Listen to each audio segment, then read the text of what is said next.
Bismillahirrahmanirrahim. Maulaya salli wa sallim daiman abada ala habibika khairil khalqi kullihim. Huwal habibul ladzi turja syafa'atuhu likulli hawlim minal ahwali muqtahamin. Ya Rabbi bil Mustafa balligh maqasidana waghfir lana ma madha ya wasi'al karami. Assalamualaikum warahmatullahi wabarakatuh. Bismillahirrahmanirrahim. Subhanakallahumma Rabbana la ilma lana illa ma 'allamtana innaka antal alimul hakim wa tub 'alaina innaka antat tawwabur rahim wa taqabbal minna innaka antas samiul alim wa 'allimna min ladunka 'ilman nafi'a ya dzal jalali wal ikram. Rabbi shrah li sadri wa yassir li amri wahlul 'uqdatam min lisani yafqahu qawli bi rahmatika ya arhamar rahimin. Al-Fatihah.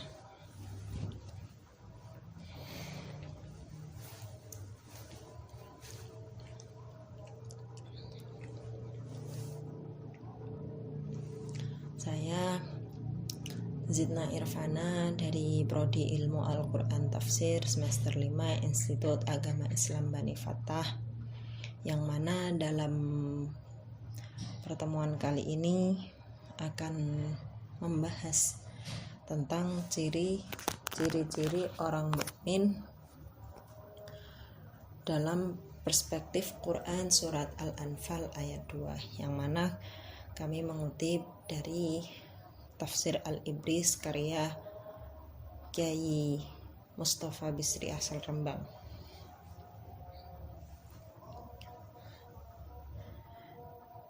Bisa dibuka Quran surat Al-Anfal ayat 2. A'udzu billahi minasyaitonir rajim. Bismillahirrahmanirrahim. Innamal mu'minuna alladzina idza dzukirallahu wajilat qulubuhum wa idza tuliyat 'alaihim ayatuhu zadatuhum imanan wa 'ala rabbihim yatawakkalun. Innamal mu'minuna sejatine wong-wong mukmin iku alladzina wong-wong idza dzukirallahu nalikane den sebut sinten Allahu Allah wajilat mongko gumeter apa qulubuhum pira-pira atine wong mukmin. Wa idza tuliyat alaihim lan tatkalane den waca alaihim ing atase wong mukmin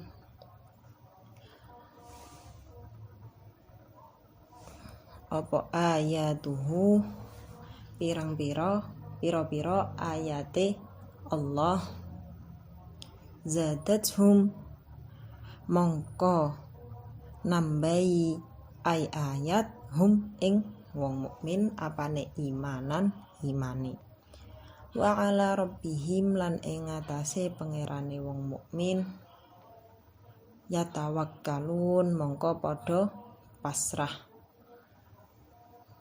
sapa wong mukmin kabeh. Jadi dalam ayat innamal mu'minuna alladzina idza dzukirallahu al-ayah, dalam ayat tersebut diawali dengan kalimat innamal mu'minuna, sejatine wong-wong mukmin. Nah, di situ sudah diberikan penegasan untuk mengantar kita dalam kajian ciri-ciri orang mukmin ini. Saya mengutip dawuhnya guru saya Abah Kiai Haji Abdul Khalik Hasan. Beliau dalam pertemuan kajian tafsir tasawuf yang pernah beliau kaji menjelaskan suatu kisah yang mana telah dilampaui oleh Syekh Hasan Al-Basri. Abah Khalik, kami menyebutnya Abah Khalik. Abah Khalik menceritakan pada suatu saat Syekh Hasan Al-Basri ini ditemui oleh seorang pemuda. Pemuda tersebut bertanya kepada Syekh, "Ya Syekh, al-mu'minuna anta?" Wahai Syekh, apakah kamu seorang yang mukmin? Mendengar pertanyaan tersebut, Syekh Hasan Al-Basri tidak tersinggung hatinya.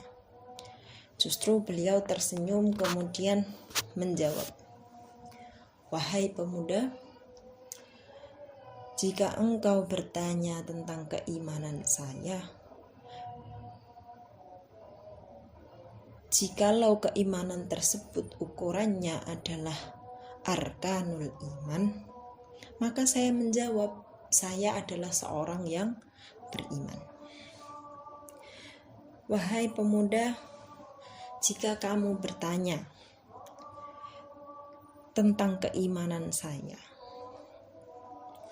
yang mana keimanan tersebut ukurannya adalah apakah saya mengimani Allah, apakah saya beriman kepada Rasul-Rasul Allah, apakah saya beriman kepada malaikat, apakah saya beriman kepada kitab-kitab Allah, apakah saya beriman kepada hari akhir Allah, dan apakah saya beriman kepada qada qadar Allah, maka saya berkata saya beriman.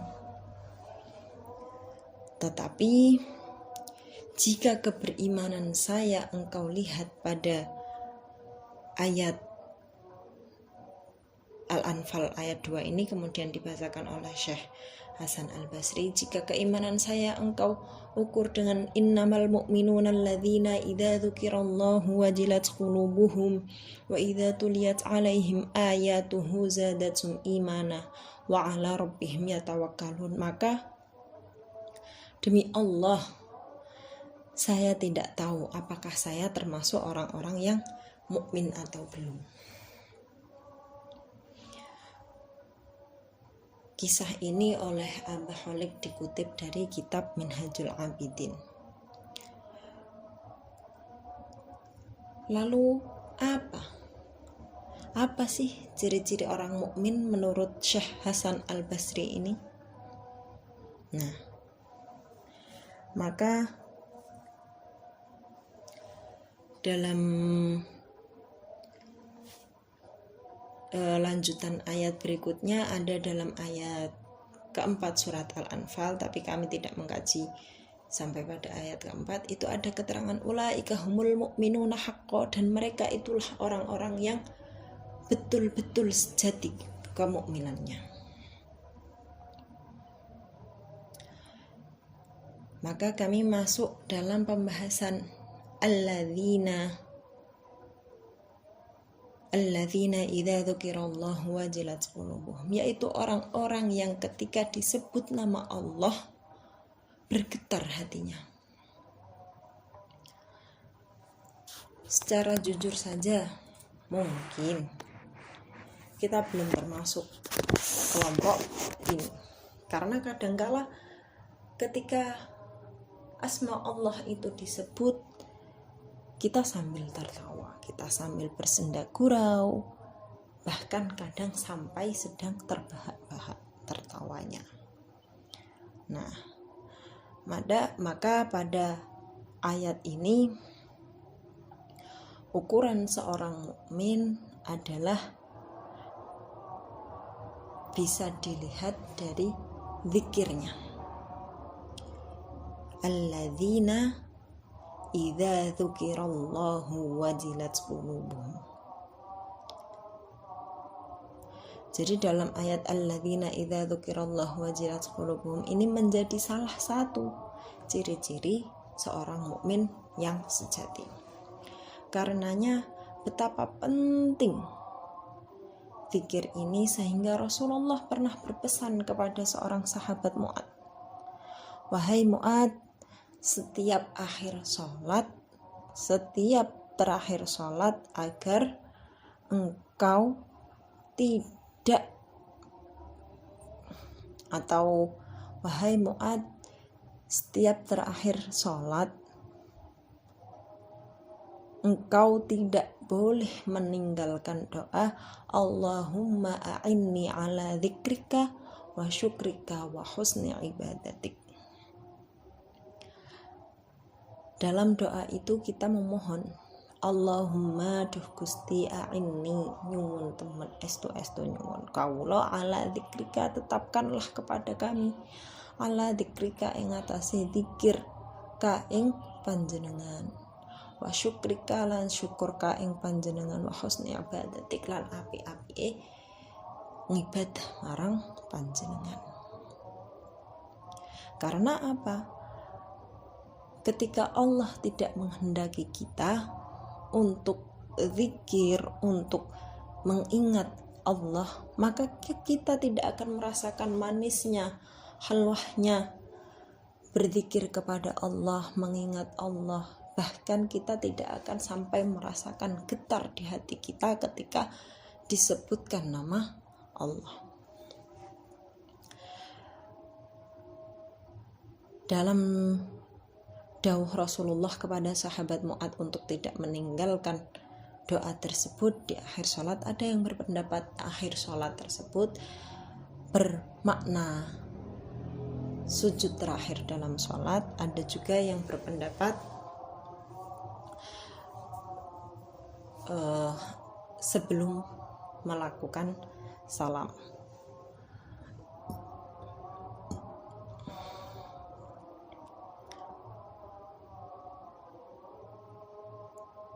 Maka bersyukur kita ketika kita sudah merasakan manisnya berzikir pada Allah, mengingat Allah. Karena sesungguhnya kenikmatan dunia adalah manisnya merasakan bermunasabah kepada Allah. Karena tidak semua manusia bisa merasakan manisnya berzikir. Ada kalanya orang yang dengan setumpuk kesibukannya justru ia lalai dalam beribadahnya. Maksudnya lalai bagaimana? Sholat ala kadarnya, sholat tapi ala kadarnya. Ya tidak berzikir, tidak bersyukur kepada Allah, na'udzubillah.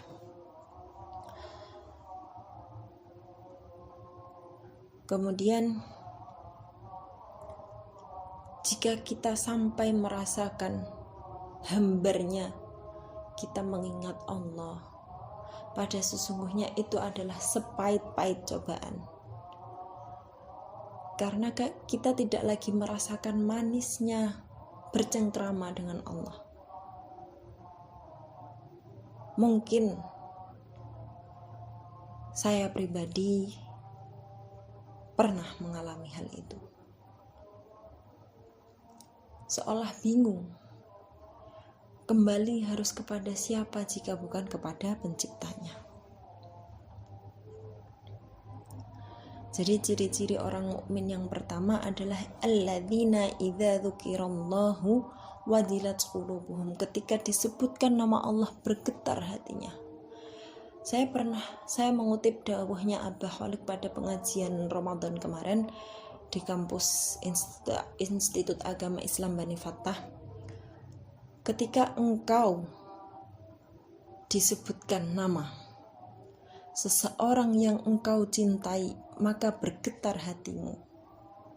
Nah, kurang lebih begitu cara mengukurnya. Semisal ada orang bernama Maisarah mencintai seorang pemuda yang bernama Ahmad. Maka ketika ada seseorang memanggil ya Ahmad, wahai Ahmad, maka bergetar hatinya Maisarah. Nah, bisa juga diukur dengan begitu. ya Allah, maka ketika ada getar dalam hatimu, nah disitulah ukuran sejatinya seorang mukmin. Yang pertama. Kemudian wa idza tuliyat alaihim ayatuhu zadatuhum imana. Ketika dibacakan kepada mereka orang-orang mukmin ayat-ayat Allah, maka bertambahlah keimanannya.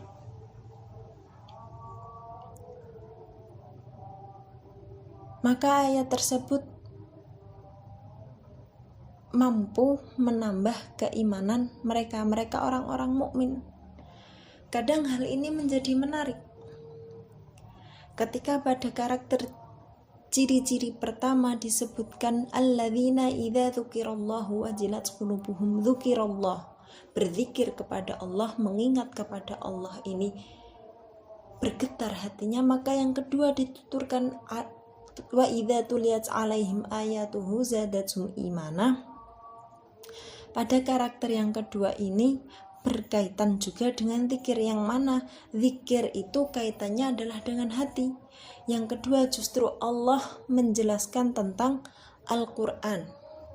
Hal ini menunjukkan bahwa zikir yang paling utama adalah membaca Al-Quran. Maka bukanlah satu hal yang aneh ketika Rasulullah pernah dawuh dan menempatkan Al-Quran itu sangat utama, bahkan setelah ibadah-ibadah fardu. Rasulullah pernah dawuh, afdalu ibadati ummati ba'dal fariyadah tilawatil Quran. Sebaik-baik ibadahnya hambaku, umatku, setelah ibadah fardu adalah membaca Al-Quran.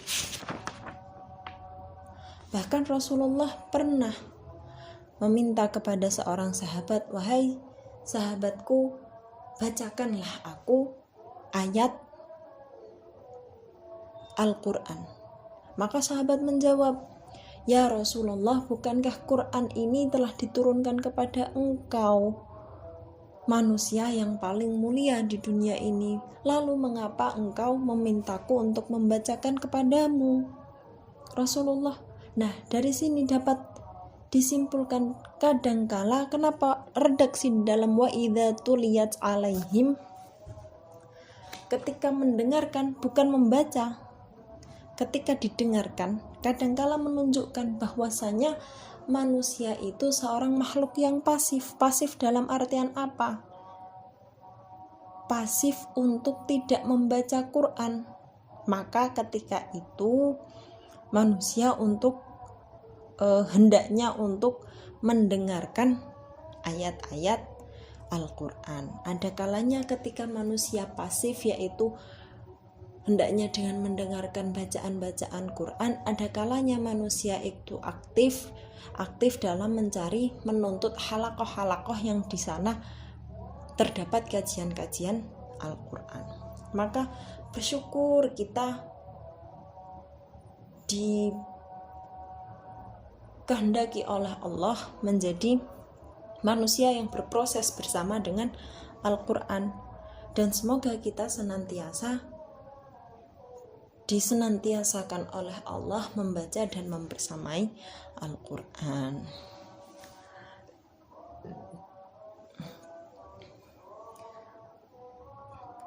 Cara mendapatkan rahmat Allah yang paling cepat adalah dengan menggunakan kenikmatan telinga untuk mendengarkan ayat Al-Quran. Jadi keduanya sama-sama berkaitan. Idza dzukirallahu, ketika dibacakan ayat Al-Quran, idza dzukirallahu wajilat qulubuhum, ketika disebutkan nama Allah maka bergetar hatinya. Wa idza tuliyat alaihim ayatu zadatuhum imana. Dan ketika dibacakan kepada mereka ayat-ayat Allah, maka bertambahlah keimanan mereka. Karena tidak melulu manusia itu bisa aktif. Kadangkala ketika di tengah kesibukan kita sebagai manusia biasa yang punya kesibukan duniawi bisa saja untuk tidak mengosongkan waktunya begitu saja dengan mendengarkan murattal. Karena itu tadi, seperti dawuhnya Rasulullah, hal yang paling cepat untuk meraih rahmat Allah adalah dengan menggunakan kenikmatan telinga kita mendengarkan ayat Al-Quran. 2 ciri-ciri orang mukmin dalam Quran surat Al-Anfal ayat 2. Kemudian poin ketiga yaitu wa ala rabbihim yatawakkalun, dan terhadap Tuhan yang mengatur mereka berserah diri. Jadi seorang mukmin sejati adalah mukmin yang bertawakal kepada Allah. Kenapa di situ menggunakan redaksi mengatur mereka? Karena sesungguhnya mereka mempercayai segala yang ada di bumi ini adalah skenario Allah, skenario Tuhan. Maka tugas manusia adalah dengan berserah diri kepada Allah.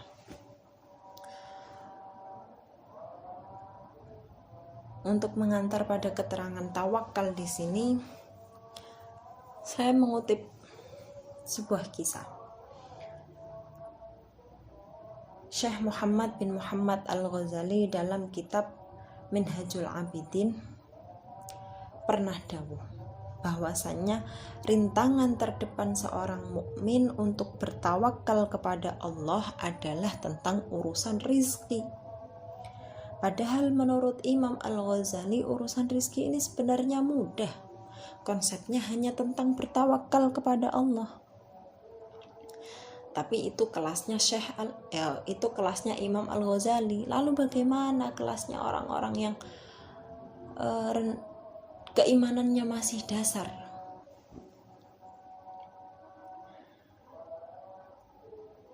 Maka dalam keterangan, kami mengutip dalam keterangan Imam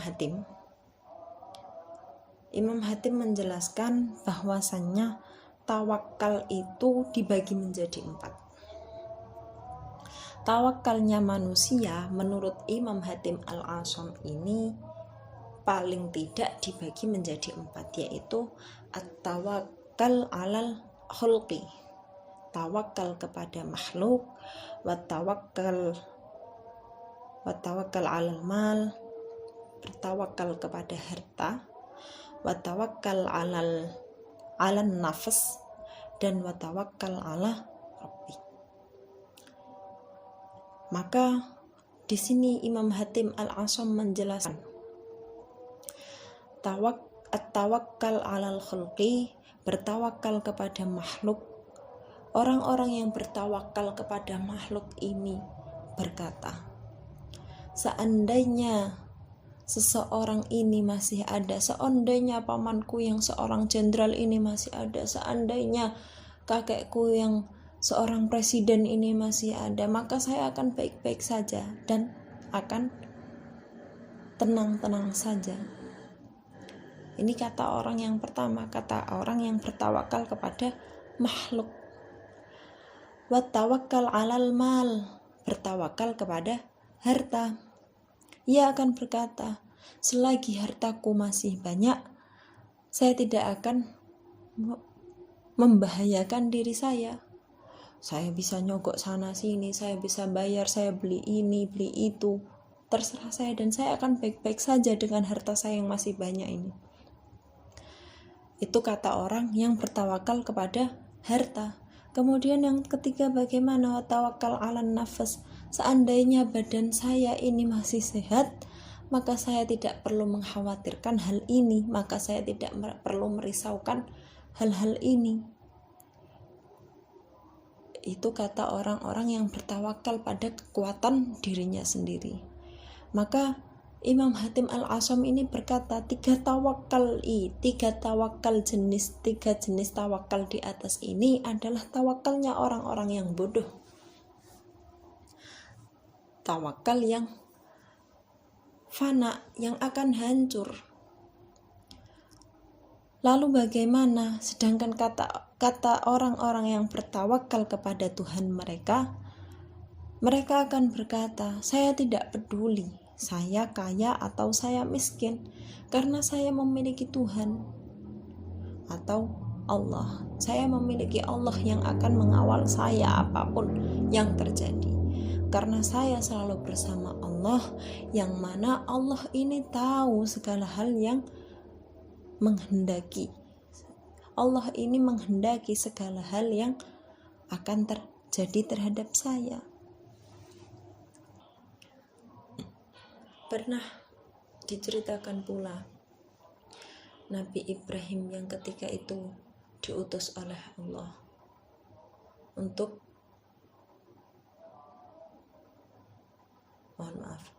Nabi Musa yang ketika itu oleh Allah diutus untuk menghadapi Fir'aun. Wahai Musa,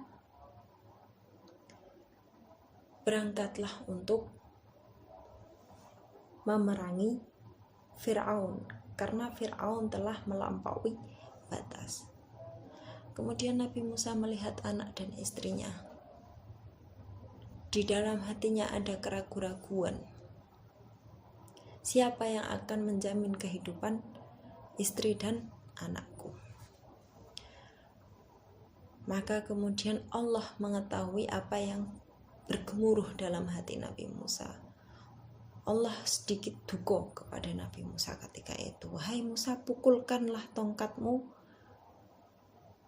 kepada batu yang ada di depanmu. Maka Nabi Musa memukulkan tongkatnya, dipukulkan lagi, sampai pada pukulan terakhir Nabi Musa menemukan di dalam batu tersebut terdapat ulat yang di mulutnya masih ada daun segar, daun berwarna hijau yang masih segar. Maka ketika itu Nabi Musa akhirnya berpikir,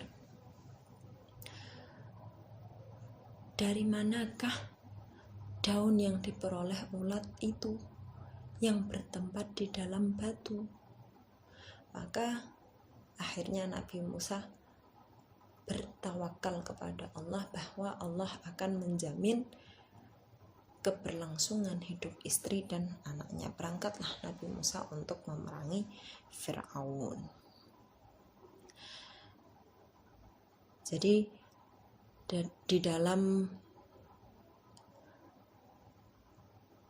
surat Al-Anfal ayat 2 ini, ciri-ciri mukmin dijelaskan ada 3 ciri-ciri orang mukmin. Alladzina idza dzukirallahu wajilat qulubuhum. Jadi kesimpulannya dalam ayat ini, seorang mukmin sejati itu adalah ketika disebutkan nama Allah itu bergetar hatinya. Wa idza tuliyat alaihim ayatuhu zadatuhum imana. Ketika dibacakan ayat Allah kepada mereka, maka bertambahlah keimanan mereka, dan wa ala rabbihim yatawakkalun, dan kepada Tuhan yang Maha mengatur segalanya mereka bertawakal atau berserah diri. Sekian yang dapat kami sampaikan dalam pertemuan ini.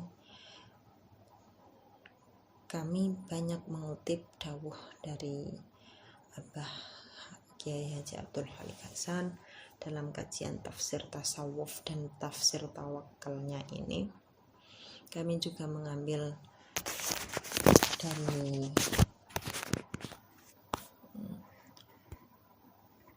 tafsir Al-Ibris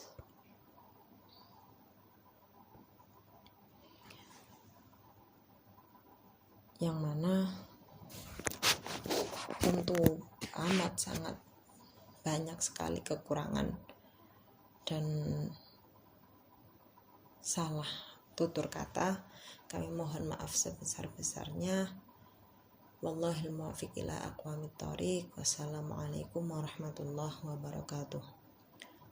Rabbi fanfa'na bi barakatihim wahdinal husna bi hurmatihim wa amitna fi tariqatihim wa mu'afatim minal fitani Subhanakallahumma wa bihamdika asyhadu an la ilaha illa anta astaghfiruka wa atubu ilaik. Walhamdulillahirabbil alamin.